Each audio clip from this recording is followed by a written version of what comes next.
예, 오늘은 미스터 아무개로 살지 말라. 미스터 아무개로 살지 말라라는 제목으로 하나님 말씀 증거하도록 하겠습니다. 오늘 본문에서 그 룻의 기업 물을 자 1순위가 나타나게 되는 것을 보게 됩니다. 기업 물을 자 고엘이라 그랬죠. 리디머. 이 고엘 1순위가 드디어 나타납니다.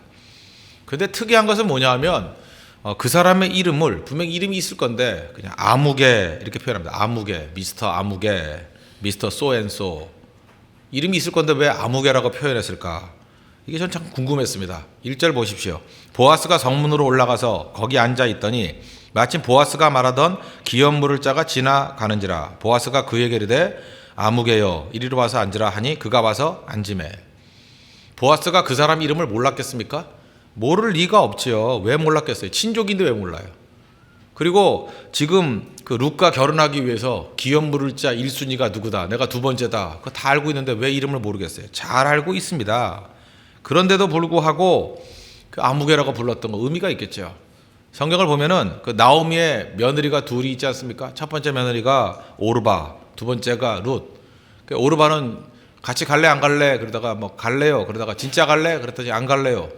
그러면서 떠나가 봤던 여자 아닙니까? 별 의미도 없는 여자. 오르바까지도 이렇게 실명으로 정확하게 이름을 기록했습니다. 그런데 1순위 기업 물을 자, 1순위 고엘의 이름을 알기도 알고 또 중요한 인물인데 이름을 기록하지 않을 리가 없잖아요. 근데 왜 기록하지 않았을까? 이유가 그게 중요하다고 생각을 합니다. 그 이유는 뭐냐? 여러 가지 설명을 할 수 있겠지만 제일 중요한 것은 헤세드예요. 배려하는 마음. 그죠? 아무개라는 사람을 배려하는 마음 때문이다. 저는 이게 첫 번째라고 생각합니다. 그래서 이 룻기 전체를 흐르는 메시지는 헤세드입니다. 그죠? 헤세드가 무슨 뜻이라고 그랬죠? 사랑이 담긴 희생, 또 사랑이 담긴 친절. 그래서 룻기에서는 이 헤세드라는 단어를 그 영어 성경 보니까 kindness로 번역되어 있습니다. 친절함. 그러니까 보아스가 난처해지지 않도록 룻이 적극적으로 결혼하자고 제의했던 거 왜 그랬습니까? 그게 헤세드라니까요. 보아스를 배려하는 마음. 또 밤중에 여자가 이렇게 찾아오면 좀 가볍게 보이지 않습니까? 그래서 룻이 난처할까봐 룻기 3장 11절 보니까 보아스가 또 이렇게 얘기합니다. 내가 현숙한 여인인 줄 나의 성읍 백성이 다 아느니라. 너무 걱정하지 마. 너의 그 이미지나 이런 걸 내가 존중해 줄게. 이렇게 말하는 거. 이게 바로 헤세드라는 것입니다. 그래서 우리 크리스찬들은 어떤 모습을 가지고 살아가야 되느냐? 아무리 적장이라 할지라도 그가 패배했으면 그를 존중해 줄 줄 알아야 된다는 것입니다. 너무 사람을 끝까지 몰아가지고 망신 주는 거, 부끄럽게 만드는 거, 그건 우리 크리스찬으로서의 바른 정신과 태도가 아니라는 것입니다. 헤세드 정신이 뭐예요? 그저 사랑이 담긴 희생과 친절을 통해서 배려해 줄 아는 거. 여기 잘 보십시오. 이 아무개라는 사람, 어찌 보면은 이 사람은 그 다윗 왕가의 아주 중요한 역할을 할 수 있었던 위치에 있던 사람 아닙니까? 그런데 거절해가지고 그 기회를 놓쳐버렸잖아요. 그 후손들이 볼 때 얼마나 창피하겠습니까? 그래서 이름을 밝히지 않은 거예요. 그죠? 아무개라고.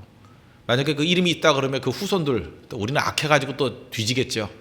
그 아무개의 후손이 누구다. 그랬더니 그들은 얼마나 이 비참한 인생을 살았고, 그죠? 일생일대 이런 기회를 놓쳤던 바보가 다 있다. 뭐 이런 식으로 접근할 거 아니에요. 그래서 그냥 아무개다. 그랬다는 것입니다. 아무개다. 여기 보면 이 아무개라는 사람은요, 거기다가 이 나오미나 룻에 대해서 소식을 훤히 알고 있었던 것 같습니다. 왜냐? 나오미가 베들레헴에 온 것은 전국적인 뉴스였기 때문에 그렇습니다. 룻기 1장 19절 보십시오. 이에 그 두 사람이 베들레헴까지 갔더라. 베들레헴에 이를 때 온 성읍이 그로 말미암아 떠들며 이르기를 이가 나오미냐 하는지라. 그러니까 나오미가 모압에서 돌아왔다라는 거 모를 사람이 없습니다. 다 알고 있어요. 다 알고 있고 룻의 스토리도 다 알고 있고. 그래서 우리 룻기를 전체를 보면은 뭐 느낌이 이런 겁니다. 그냥 알면서도 모르는 척하는 게 되게 많아요. 그죠? 잘 보세요. 여기 보면 극심한 그 우리 민족하고 비슷한 것 같아요. 체면문화인 것 같아요. 룻도 보아스의 마음을 알아요. 그리고 보아스도 룻의 마음을 웬만큼 알고, 또 보아스도 아무개의 마음을 압니다. 아무개도 보아스의 마음을 알아요. 룻과 결혼하려는 거. 다 알고 있는 마음들. 우리도 보면은 이렇게 거의 알잖아요. 그 사람의 그 성향이라든지 그 사람이 원하는 게 뭔지 이렇게 알고 있을 때 이거를 크게 모나지 않게 풀어가는 게 뭐냐. 저는 최근에 우리 한국 사회를 보니까 우리도 눈치가 빨라가지고요, 상대방의 마음을 알아요. 근데 그 아는 마음을 가지고 친절을 베풀고 배려를 해줄 생각을 안 하고 마음을 읽고 난 다음에 그걸 공격용 재료로 삼아요. 그냥 막 공격해서 너 그런 마음 있지? 내가 얼마나 눈치가 빠른지 알아? 그러면서 다 폭로해버리고 뒤집어버리고 그를 어렵게 만들어버리는 거. 제가 볼 때 하나님께서 기뻐하는 태도는 절대로 아니라고 생각합니다. 우리 민족에게 다시금 주어야 될 메시지가 뭐냐? 이 헤세드, 그거 붙들어야 된다고 생각합니다. 이 암흑에 체면을 세워주기 위해서 이름을 갖다 이렇게 익명으로 해버리잖아요. 그 다음에 우리 4절부터 이게 옥신각신하는 문제가 나오지 않습니까? 이 사람은요, 지금 룻을 받아들일 마음이 없어요. 그럴 때 뭐라고 얘기하죠? 처음에 네가 1순위니까 네가 물어라. 그랬더니 4장 4절 하반절을 보세요. 그가 이르되 내가 물으리라. 일부러 이렇게 말할 수 있는 기회를 준 거예요. 내가 책임지겠습니다. 그러고 난 다음에 5절에 한 번 더 얘기하죠. 5절 하반절에 뭐라 그래요? 룻에게서 사서 그 죽은 자의 기업을 그의 이름으로 세워야 할지니라. 너 룻과 결혼하면은 네가 책임져야 될 부분이 이렇게 커. 그럴 때 6절에 뭐라고 나와요? 그 기업 물을 자가 이르되 나는 내 기업에 손해가 있을까 하여 나를 위하여 물으지 못하노니 내가 물을 것을 내가 물으라. 나는 물으지 못하겠노라. 완전 체면 문화예요. 그죠? 한 번쯤 예스 했다가 그 다음에 노 할 수 있는 그런 그 근거를 툭 던져줘요. 나는 넉넉치가 못해가지고 그 책임을 다하지 못할 것 같아요. 당신이 그 책임을 다하면 좋겠습니다. 뭐 이런 식으로 주고받는 거. 그래서 충분히 체면을 세워주고 난 다음에 그 다음에 그 기업 물을 권리를 보아스가 넘겨받습니다. 이게 굉장히 중요하다고 생각합니다. 구제를 할 때도요, 구제 받는 사람의 체면을 생각해야 됩니다. 구제 받는 사람들의 모든 체면을 다 깔아 뭉개고, 그죠? 이거 던져줄 테니까 받아 먹으라 하는 식으로 하면은 자존심이 상해가지고 나중에 반발심이 생긴다는 것입니다. 우리가 지금 NGO 활동하지 않습니까? 뭐 가난한 나라 가가지고 많이 섬기고 하죠. 그럴 때 꼭 잊지 말아야 될 게 뭐냐면 우리는 부자니까 가난한 사람에게 주겠다. 그 태도 옳지 않아요. 그들을 진정으로 친구로 삼고 진정으로 사랑하고 겸손한 마음으로, 오히려 주는 사람이 훨씬 더 겸손해야 됩니다. 겸손한 마음으로, 어떤 때는 뭐 받아줘서 고맙다 하는 태도를 보일 정도로, 그죠? 그런 정도로 겸손함이 있어야만 비로소 그 하나됨을 이룰 수 있다는 것입니다. 그게 헤세드예요. 저는 홍대세 교회가 많은 섬김이 있는 교회가 되길 원합니다. 그러나 겸손함이 없다 그러면 그건 헤세드가 아니라는 거예요. 헤세드는 언제나 상대를 존중해주고 섬기는 거예요. 상대를 세워주고 그 다음에 그들에게 빠져나갈 구멍을 주고 명분을 주고 그 다음에 그에게 자유함을 주는 거, 그게 필요하다는 것입니다. 하나님의 은혜 가운데 이런 모습이 있기를 바랍니다. 그런데 바리새주의라는 게 왜 나쁘냐? 어제도 말씀을 증거할 때 그랬죠. 우리가 자꾸만 바리새주의자들은 정죄하지 않습니까? 정죄를 왜 하죠? 자꾸만 정죄를 하는 걸 통해서 나는 죄인이 아니다라는 것을 증명하고 싶은 거예요. 그러니까 이걸 갖다가 뭐 경제학 용어로 얘기한다 그러면 바리새인들은 이 멘탈 속에 뭐가 있냐면 제로섬 게임이 있습니다. 상대를 깔아 뭉개면 내가 올라간다예요. 그래서 바리새인들 기도할 때 보면 세리가 기도할 때 그렇잖아요. 나는 저 세리와도 같지 아니하고 비교하잖아요. 막 비교해 버리잖아요. 그래서 상대를 뭉개 버리면 내가 높아진다라고 생각하는 거예요. 그런 아주 내가 볼 때 비겁한 태도죠. 그게 바리새주의입니다. 그래서 자꾸만 정죄하는 거예요. 내가 하나님 앞에 올바로 설 생각을 하는 게 아니라 내 주변 사람들을 깔아 뭉개버리면 내가 올라갈 것이다. 참 불쌍한 접근이거든요. 근데 그걸 본인들은 몰라요. 왜? 하도 연약한 사람들이기 때문에, 진짜 모자란 사람들이기 때문에. 그게 바리새주의라는 것입니다. 그래서 성경이 원하는 건 뭐죠? 하나님 안에서 나 자신으로 서라는 거예요. I am who I am. 내가 나로 서라는 거예요. 하나님이 내게 주신 은혜가 있거든요. 지금 보아스를 보십시오. 이 아무개라는 기업 물을 자를 뭉개는 걸 통해서 내가 두 번째지만 얼마나 뛰어난가, 이렇게 접근하지 않아요. 하나님께서 자기에게 주신 책임을 다하고 말씀대로 순종하는 걸 통해서 보아스가 참 훌륭해. 비교가 아니죠. 보아스 자체가 절대적으로 훌륭해. 그렇게 접근하고 있다는 거예요. 창세기 12장에 보면은 우리가 아브라함의 후손들 아닙니까? 복의 근원. 12장 2절 보니까 내가 너로 큰 민족을 이루고 내게 복을 주어 내 이름을 창대하게 하리니. 하나님의 접근이 뭔지 알아요? 네가 주변 사람들과 비교해서 이게 확연하게 드러나게 만드는, 비교 효과를 통해서 드러나게 만들겠다, 그렇게 말하지 않았어요. 내가 너에게 복을 주어, 하나님께로부터 받은 절대복이에요. 절대복. 복을 주어서 내 이름을 창대케 한다. 우리 크리스천이 어떤 접근을 해야 되는지 알겠죠? 하나님께 복 받아서 창대해지는 거예요. 하나님께 은혜 받아서 창대해지는 거예요. 비교하는 거 아닙니다. 지금 우리 가운데도 보면은요, 참 어리석게도 자꾸만 비교의식이 있는 사람들이 있어요. 뭐 이제 옆에 있는 거하고 비교하려고, 누구하고 비교하려고 그러고, 심지어 교회도 비교하려고 그래요. 지금 교회 안에도 마귀가 지금 비교의식을 준 게 얼마나 많습니까? 옆 교회보단 커야 돼요, 그죠? 옆 교회 부흥한다 그러면 막 마음이 아프고, 이게 다 마귀가 준 생각이거든요. 누가 비교해서 자기 자신의 가치를 증명하래요. 아닙니다. 우리는 어떤 존재예요? 아브라함의 후손이라니까요. 내가 너로 큰 민족을 이루겠다. 어떻게 해요? 비교해서가 아니에요. 내가 내게 복을 주어서 내 이름을 창대케 한대요. 오늘 옆 사람 쳐다보지 마십시오. 하나님의 복 받으십시오. 그러면 창대해집니다. 보아스 하나님의 은혜 받았습니다. 그래서 창대해졌어요. 그래서 이걸 설명하기 위해서 앞에 좀 절대라는 말이 들어갔으면 좋겠어요. 은혜도 절대 은혜를 받아야 돼요. 내게만 주시는 은혜. 비교하는 게 아니에요. 절대 은혜. 능력도 절대 능력이에요. 하나님이 내게만 주신 능력. 순종도 절대 순종이에요. 하나님이 주신 내게 원하는 그 순종. 그게 필요한 거 아니에요? 주변과 비교할 게 뭐 필요합니까? 지금 이 사회가 타락된 이유가 뭐예요? 뭐 남들은 어떻게 하나 맨날 그거죠. 뭐 혼수를 많이 하니까 남들 보기에 창피해서, 남들이 어때서, 남들 그게 마귀적인 접근이라는 것입니다. 제가 만유의 주제 32장 참 좋아하는 이유가 뭐냐면 3절 너무 가사가 좋아요. 주 예수 빛은 더 찬란하여. 예수님의 빛이 찬란하대요. 그 다음 표현이 제 가슴에 팍 와닿아요. 그죠?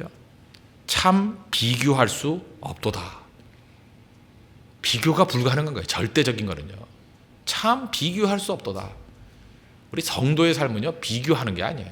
그냥 그 자체가 너무나도 아름답고 찬란해서 그 자체로 찬송하고 노래할 수 있는 거예요. 뭘 비교할 거예요? 여러분들 뭐 남녀지간에 진실한 사랑을 할 때 남들과 사랑을 비교해요? 나는 뭐 내 친구보다 더 뜨겁게 사랑해. 그래요? 아니죠. 진짜는요, 비교하는 게 아니에요. 그 자체가 유일하게 하나밖에 없거든요. 참 비교할 수 없도다. 이게 하나님이 내게 주신 은혜야. 이게 내게 주신 능력이야. 이게 내게 주신 아름다움이야. 진짜 절대 아름다움 비교할 수 있는 게 아닙니다. 참 비교할 수 없도다. 이 고백이 나오는 우리 믿음의 신실한 종 되기를 바랍니다. 그런 사람만이 헤세드, 다른 사람을 배려할 수 있습니다. 왜? 비교로부터 자유로운 사람이거든요. 우리는 비교하는 존재가 아니에요. 내게 주신 은혜가 있습니다. 내게 복을 주어. 우리 홍대서 교회가 하나님께로부터 절대 축복을 받아서 그 이름을 창대케 하는 은혜의 역사가 있기를 바랍니다. 그게 능력이라는 거예요. 또 하나는 힘들어도 의미 있는 삶을 살아가는 것입니다. 여기 지금 보면 대비되는 게 있죠. 우리가 알게 모르게 이게 대비 구조예요. 그 룻기 전체를 보면은 오르바라는 사람과 룻이라는 사람을 대비하고 있죠. 두 명의 며느리가 있었는데 하나는 모압으로 가버렸고 하나는 어머니를 붙쫓았더라. 이제 클링 투 her 이렇게 표현하지 않습니까? 그를 붙쫓았더라. 또 하나는 아무개, 이름은 모르지만 아무개와 보아스.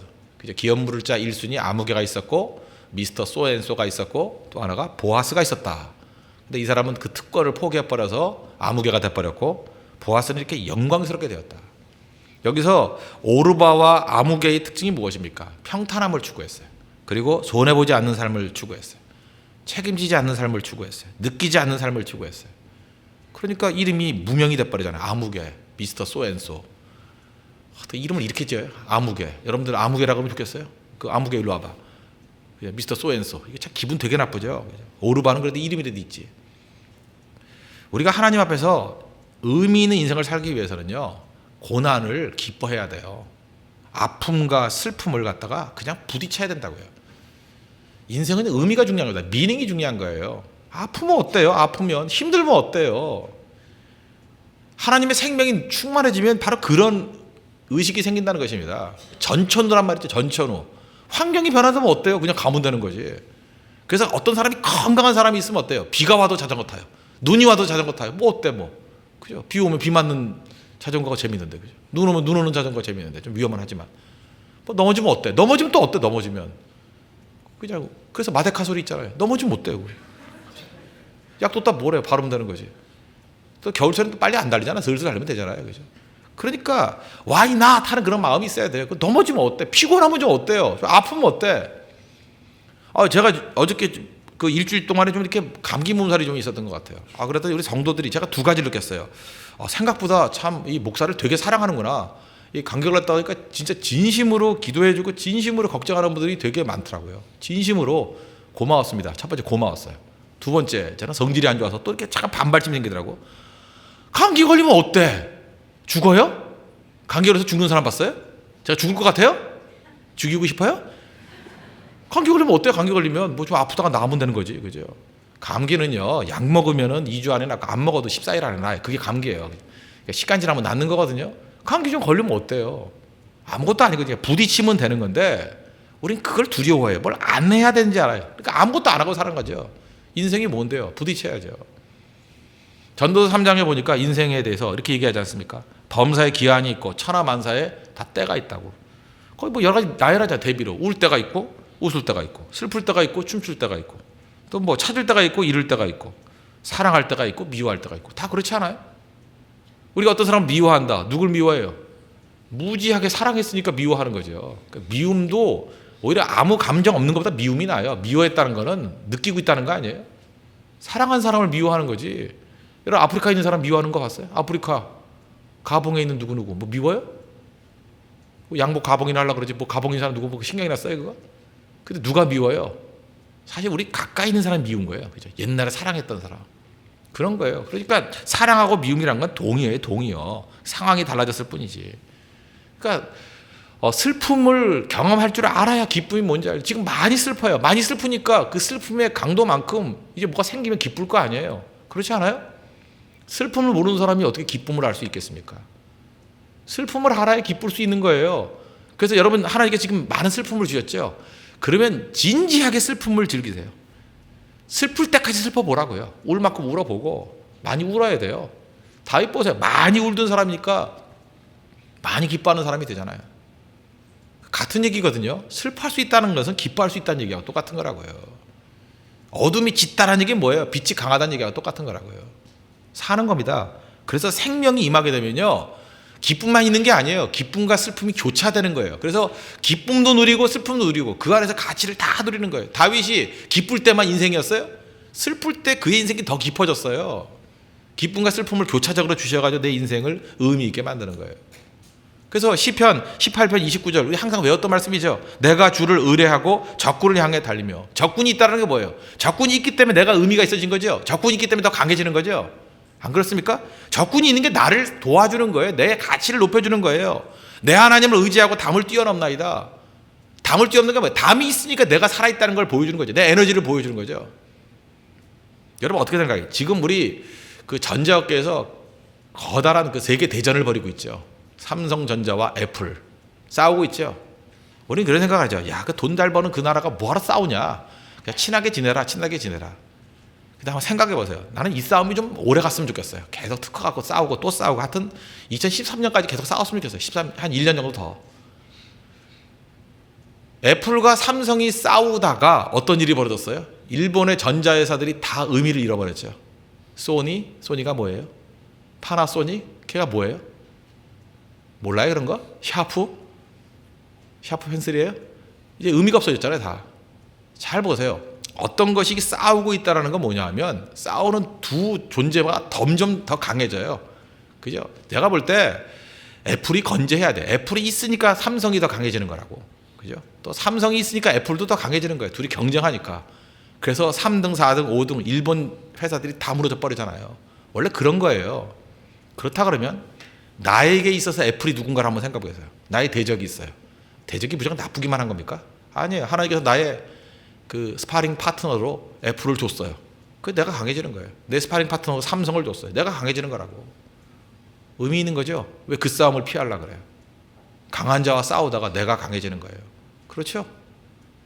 두 회사가 싸우다가 두 회사만 남을 거라고 아마 나머지 회사는 다 의미를 잃어버려요. 그 싸움이 길어지면 길어질수록 3, 4등은 의미가 없어져 버려요. 둘 다 유익이죠. 윈윈이잖아요. 하나님도 우리를 키울 때 그렇게 키운다는 것입니다. 제가 의미 없는 인생을 사는 사람 예를 들 때 C.S. 루이스 예를 자주 듭니다. C.S. 루이스 8살 때 어머니 돌아가셨어요. 아픔이죠. 그래서 그가 결심했어요. 울지 않기로. 그래서 8살짜리가 울지 않기로 결심을 했어요. 너무 아프니까. 그래서 공부만 죽어라 열심히 했습니다. 그래서 C.S. 루이스의 글들을 보면 감정과 담을 쌓은 글들이 되게 많아요. 그러니까 이성론자죠. 철저한 이성론자. 아주 이성이 굉장히 발달된 사람입니다. 왜? 감정에 휩쓸리면은 일이 안 되니까. 그리고 60년 살았어요. 60세까지. 그래서 60세까지 썼던 이 C.S. 루이스의 글을 보면 정말 이성의 꽃이 피어도 이렇게 필 수가 있느냐. 이성의 백미를 볼 수 있습니다. 정말 머리 잘 돌아요.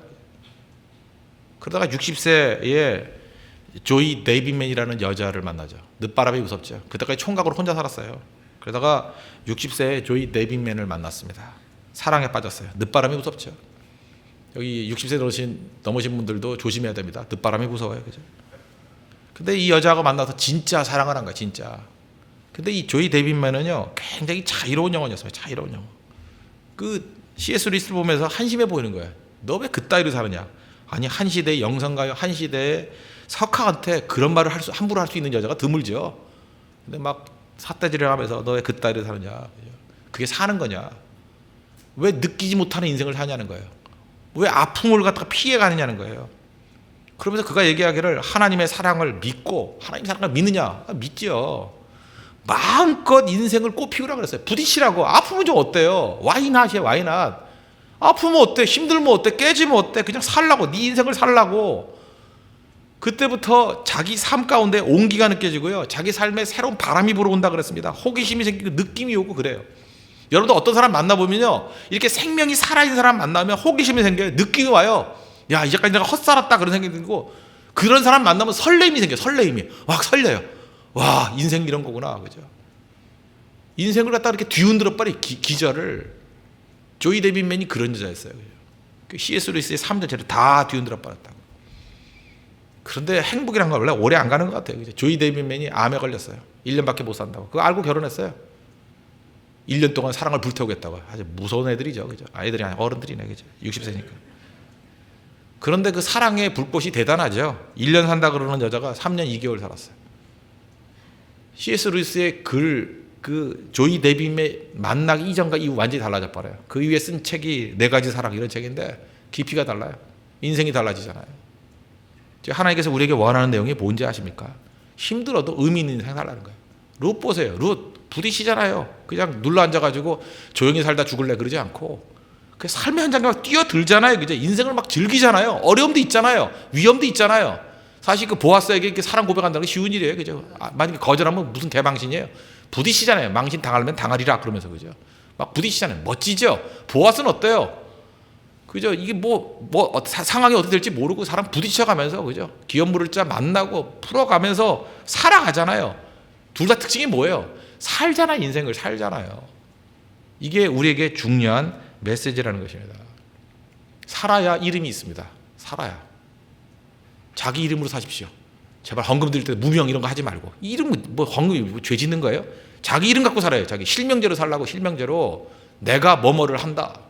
에베소 3장 14절 보니까 이러므로 내가 하늘과 땅에 있는 각 족속에게 이름을 주신 아버지 앞에 무릎을 꿇고 비노니. 우리 아버지가 뭘 줬어요? 이름을 줬대. 이름을. 내 이름으로 사십시오. 제발 아무개로 살지 말고, 미스터 소앤소로 살지 말고, 전병호 목사로 살아요. 그죠? 여러분도 누구누구로 살라고 자기 이름을 가지고 부딪히면 어때요? 아프면 어때요? 그죠? 부딪히라고요. 자기 이름으로 힘차게 살아가십시오. 피하지 말고 뒤로 물러서지 마십시오. 그럴 때 슬픔이 있을 수 있어요. 아픔이 있을 수 있어요. 고통이 있을 수 있다고. 근데 그런 걸 느껴야 뒤집어서 기쁨도 있고 보람도 있고 승리도 있고 열매도 있게 된다는 것입니다. 오늘 본문이 우리에게 보여주는 메시지예요. 아무개로 살지 말라. 다른 사람을 대할 때는, 그죠? 아무개라는 이름을 통해서 헤세드, 배려해주는 마음. 배려는 좋지만 두 번째, 나는 아무개로 살면 안 되죠. 나는 보아스로 살아야 됩니다. 나는 룻으로 살아야 된다는 거예요. 내 인생 가운데 부딪히는 많은 문제들 담대히 부딪히면서 비교하며 살지 마십시오. 내게 주신 은혜로 살아가는, 그래서 멋진 것을 꽃 피우는 우리 거룩한 종되는 우리 축복이 임하기를 바랍니다.